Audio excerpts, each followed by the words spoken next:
Kaninang umaga ginanap ang opening program para sa 2 araw na Borongan 2 District Meet 2023. Kasama ang iba't ibang delegado mula sa iba't ibang paaralan na sakop ng 2 distrito ng Borongan. At ito'y ginanap sa Maypangdan Elementary School.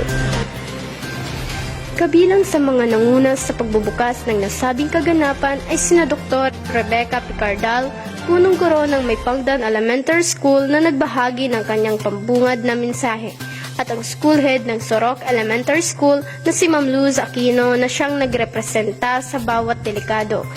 Samantala, ibinahagi naman ng punong guro ng Maypangdan National High School na si Sir Renato D. Catuday ang layunin ng nasabing aktibidad, habang opisyal namang idineklara ni Ma'am Cleofe Bacilod, punong guro ng Sabang Integrated School, ang district meet.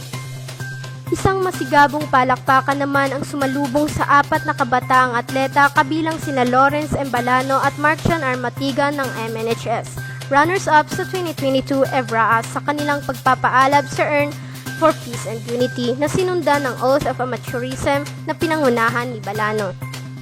Tatagal naman ng 2 araw ang nasabing aktibidad mula ngayon hanggang bukas, ika-20 ng Oktubre, Biyernes, at ang mga mananalo sa naturang sports ay siyang sasabak para sa darating na BCAA meet.